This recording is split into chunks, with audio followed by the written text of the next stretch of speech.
कि मैं वृंदावन में हूँ। मैं मम्मी के साथ हूँ और मम्मी के साथ साथ नानी भी है मेरे साथ, ठीक है।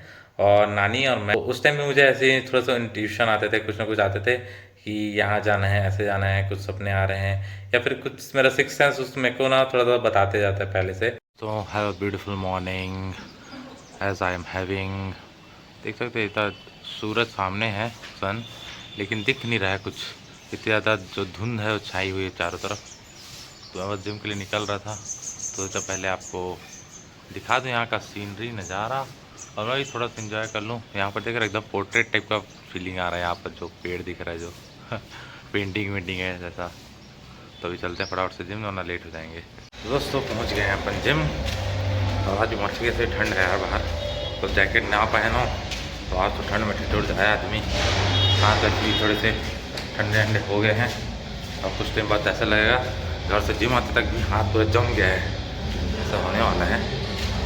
नियरली 1 से 2 वीक में हो जाएगा वैसे।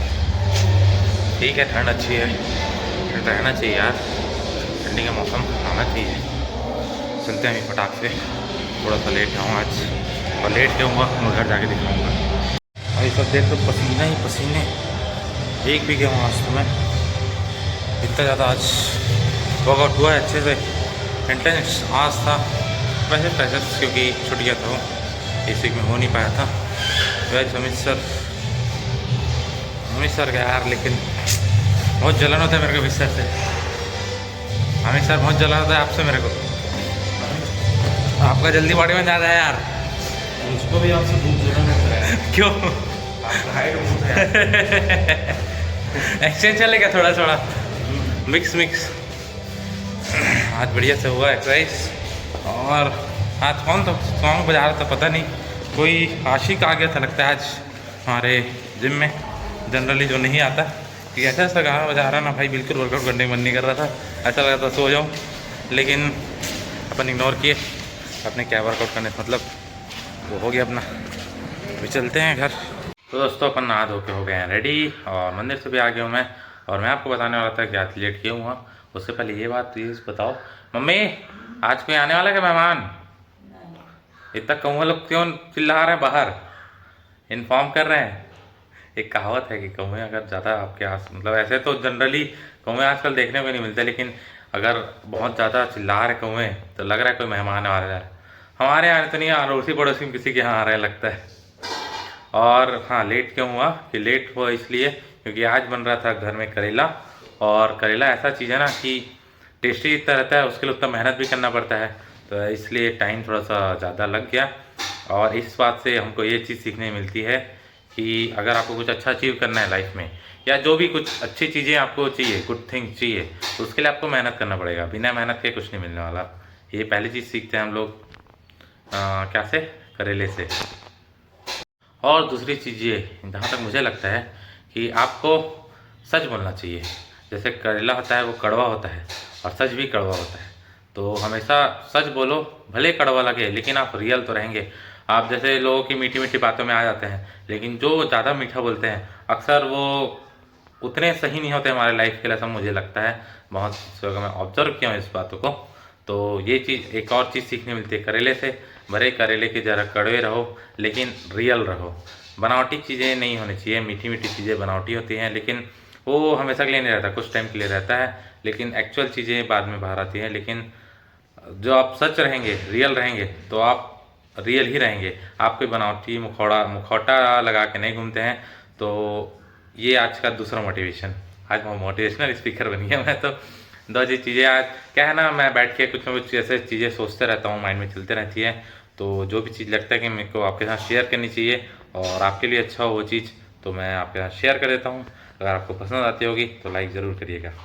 और अभी एक न्यूज़ पढ़ रहा था मैं कि कैसे एक राधा रानी मंदिर है जो वृंदावन में है, वहाँ अचानक से आज लग गई थी आग।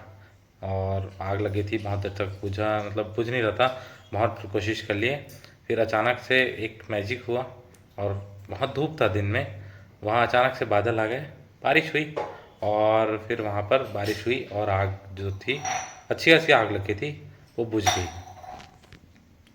तो मतलब इसको मैजिक कहें, चमत्कार कहें, या जो भी कहें, लेकिन ये चीज़ प्रूव करता कि है हमारे गॉड्स एग्जिस्ट करते हैं, कहीं ना कहीं से आसपास हैं हमारे।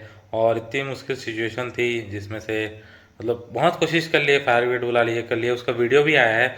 हो सकता है आप लोगों ने देखा होगा, इंस्टा में बहुत इधर उधर घूम रहे, बहुत सारे पेजेस ने उसको पोस्ट किया है। और वो वीडियो वहाँ जो प्रेजेंट थे उस टाइम में, वही जो एक कोई पर्सन है, एक लड़का है शायद, उसने बनाया है कि कैसे वहाँ पर अच्छा सा आग लग गया था। उसके बाद फिर वहाँ बारिश हुआ, बारिश होते हुए दिखाया भी है वो, खुद बारिश में भीगते इधर उधर जा रहा था। तो ऐसा सब चीज़ें देख के लगता है कि हाँ यार, मतलब है गॉड्स और कहीं ना कहीं हमारे आसपास हैं। और ये सब चीज़ें मैजिक होते रहता है आज आए दिन कुछ ना कुछ कहीं ना कहीं।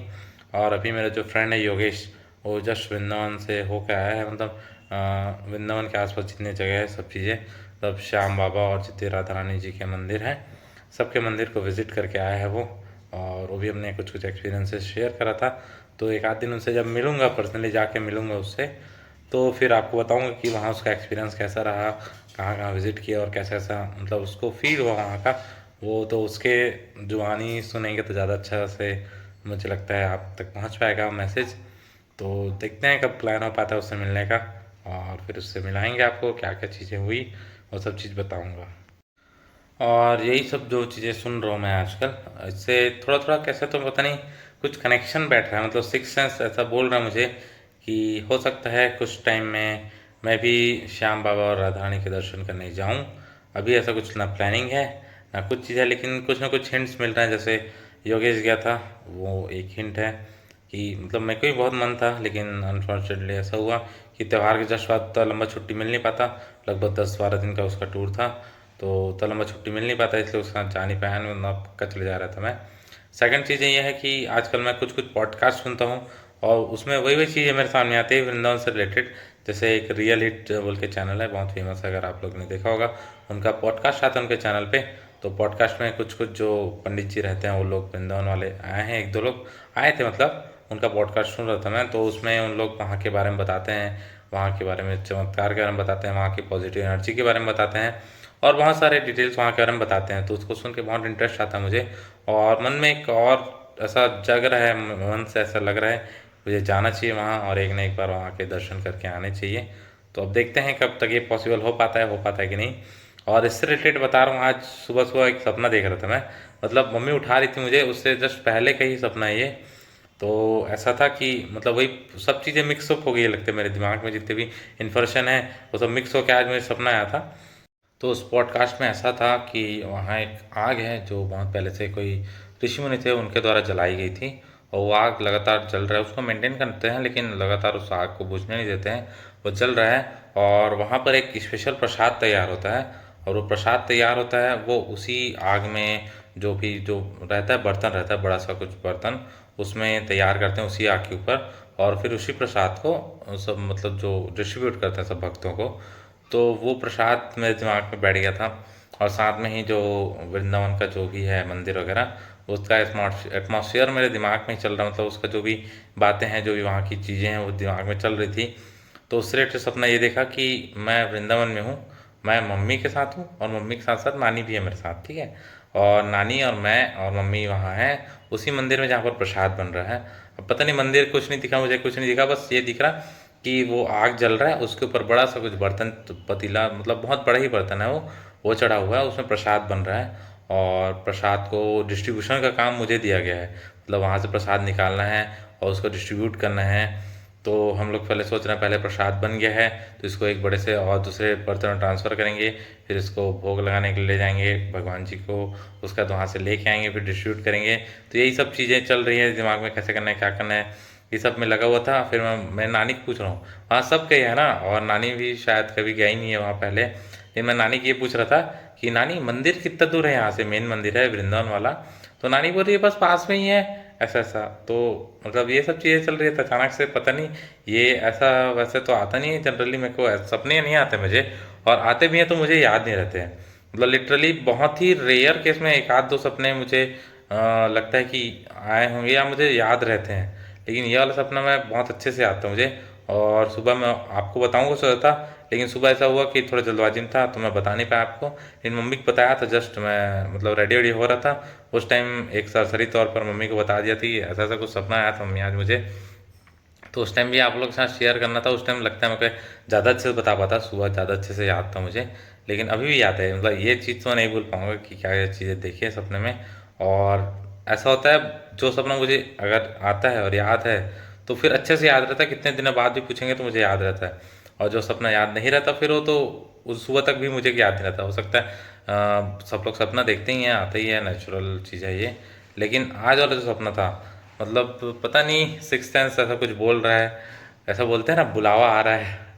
तो वैसा कुछ, जैसे इससे पहले जब मैं उज्जैन गया था, उज्जैन महाकालेश्वर गया था कुछ टाइम पहले, मतलब इस ईयर के स्टार्टिंग में गए थे शायद। तो उस टाइम में मुझे ऐसे ही थोड़ा सा इंट्यूशन आते थे, कुछ ना कुछ आते थे कि यहाँ जाना है, ऐसे जाना है, कुछ सपने आ रहे हैं, या फिर कुछ मेरा सिक्स सेंस उस मेरे को ना थोड़ा सा बताते जाता है पहले से। तो अपने जो सिक्स सेंस पर बहुत इंट्यूशन पे ना बहुत मैं मतलब भरोसा करता हूँ। कुछ भी पॉजिटिव चीज़ें होने वाली रहती है, नेगेटिव चीज़ें होने वाली रहती है ना, तो कुछ ना कुछ इंट्यूशन मुझे आ ही जाती है पहले से। वैसे इस बार भी आ रही है। अब देखते हैं कि राधा रानी का बुलावा, वैसे तो बोलते हैं कि जब तक नहीं आ सकता तब तक नहीं जा सकते। वैसे ही जैसे महाकालेश्वर में रहता है कि जो हमारे उज्जैन नगरी के राजा हैं, उनका जब तक महाकाल का बुलावा नहीं आया था वहाँ भी कोई नहीं पहुँच पाता। तो बुलावा आया था तो वहाँ गए थे। फिर से देखते हैं कब बुलावा आएगा। और कुछ कुछ और भी प्लान्स बन रहे हैं कहीं ना कहीं जाने के।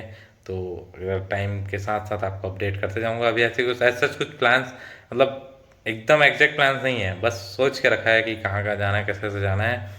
अब जहाँ जहाँ बुलावा आते जाएगा वहाँ वहाँ जाते जाएंगे। अब ऊपर वाले की मर्जी है ये तो उनके हाथ में जब तक नहीं रहे तब तक कुछ नहीं हो सकता। और अगर उनका बुलावा आया तो आज निकल जाएंगे, कल पहुँच जाएंगे, ऐसा भी होता है। तो यही था, बस एक सपना था आज का। तो मुझे लगा आप लोग को बताना चाहिए, और ऐसे कुछ और आएगा तो ज़रूर बताऊंगा आपको। तो आपको कैसी लगी मेरे सपने की स्टोरी, और ये आप रियल में देखना चाहेंगे? क्योंकि मैं तो चाहता हूँ जितने जल्दी हो सके मैं जाऊँ, और मैं जाऊँगा तो आप अपने साथ साथ आप लोग को यहाँ के दर्शन जरूर कराऊँगा। तो बोलिए राधा रानी जी को और श्याम बाबा जी को कि जल्दी जल्दी मुझे बुलाएं अपने धाम, कि मैं जाऊँ वहाँ उनके दर्शन करूँ, आपको भी उनके दर्शन कराऊँ, और आपके लिए भी कुछ आशीर्वाद ले लूँ, कुछ अपने लिए भी ले लूँ। तो यही अच्छे नोट पे आज का वीडियो यहीं पर एंड करते हैं।